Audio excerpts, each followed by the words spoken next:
দরকার সবার আগে যে বংশ বিস্তার রোধ করা। নিজের যে দায়িত্বে কিন্তু আমরা ডেঙ্গু উৎপাদন করছি। আইসিইউতে নিয়ে কিন্তু বাঁচানো যাচ্ছে না। চিকিৎসকের শুরুতে পরামর্শ না, নিজের যে ওষুধ না খাওয়া। ডেঙ্গু তো সারা বছরই রোগ এবং সেই 2000 সাল থেকে 25 সাল এখনও তো কিন্তু ডেঙ্গু রোগীর সংখ্যা পাওয়া যাচ্ছে। তাহলে মানুষ আসলে কেন সচেতন এখনও হচ্ছে না যে ডেঙ্গু প্রতিরোধটার জন্য যেটা দরকার সবার আগে যে বংশ বিস্তার রোধ করা, সেটা কিন্তু বাসা বাড়িতে তার ডেঙ্গু মশা বংশ বিস্তার মানে বেড়ে যাচ্ছে। কারণ আমরা ফুলের টবে পানিটা, এসির পানিটা, ফ্রিজের পানিটা কিন্তু ফেলে দিচ্ছি না, আশপাশটা ক্লিন করছি না, যার জন্য কিন্তু আমাদের নিজের যে দায়িত্বে কিন্তু আমরা ডেঙ্গু উৎপাদন করছি বলতে গেলে। ডেঙ্গু রোগীর সংখ্যাটা বাড়িয়ে দিচ্ছি। সংখ্যাটা যখন বাড়বে তখনই কিন্তু মৃত্যু ঝুঁকিটা বাড়বে। এই জন্য দরকার সবার আগে সবাই মিলে একসাথে কাজ করে ডেঙ্গু প্রতিরোধের জন্য কাজ করা।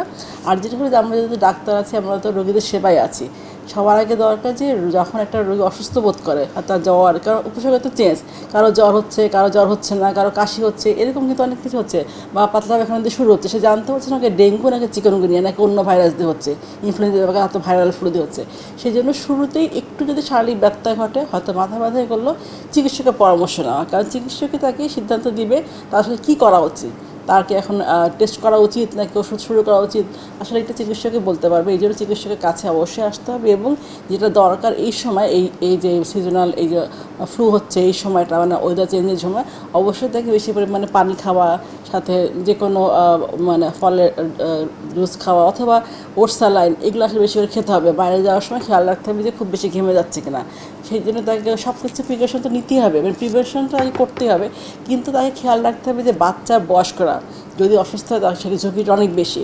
এক্ষেত্রে জ্বর যদি আসে বা কাশি যে কোনো সমস্যা হয়ে গেলে চিকিৎসকের পরামর্শ নেওয়া, একটু দেরি না করা। কারণ যারা আসলে শখে যাচ্ছে তাদের দেখা যাচ্ছে যে তারা দেরি করে আসছে, দেরি করে আসার জন্য কিন্তু মৃত্যু ঝুঁকিটা অনেক বেশি। আইসিইউতে নিয়ে কিন্তু বাঁচানো যাচ্ছে না, এমন সমস্যা আসছে তার শক সিনড্রোম হয়ে পেশেন্টের সাথে মারা যাচ্ছে। এই জন্য একটু অবহেলা একদমই করা যাবে না। যদি তার জ্বর হয়, কাশি অথবা যে কোনো ধরনের সিমটম উপসর্গে দেখা দিক না কেন, চিকিৎসকের শুরুতে পরামর্শ না, নিজের যে ওষুধ না খাওয়া, অ্যান্টিবায়োটিক না খাওয়া, এবং অবশ্যই খেয়াল রাখা দরকার এই মৌসুমের সময় চিকুনগুনিয়া, ডেঙ্গু যে কোনো কিছু হতে পারে, কোনোটাকে অবহেলা করা যাবে না।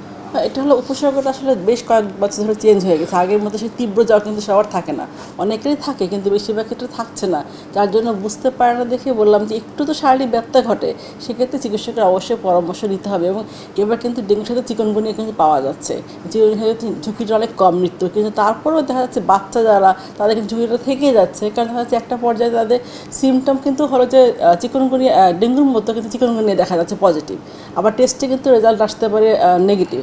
সেক্ষেত্রে আপনাকে উপসর্গ দেখতে হবে যে টেস্টে নেগেটিভ আসতেই পারে, সেটা তো অনেক সময় ফলস নেগেটিভ আসে বিভিন্ন রোগের কারণে, কিন্তু আমার উপসর্গ দেখে চিকিৎসা শুরু করতে হবে এবং সেক্ষেত্রে তার দরকার চিকিৎসকের পরামর্শ। কারণ সে তো বাসা থেকে তো চিকিৎসা নিতে পারবে না, সে জানবে না তার চিকিৎসা কি দরকার আছে কি নাই।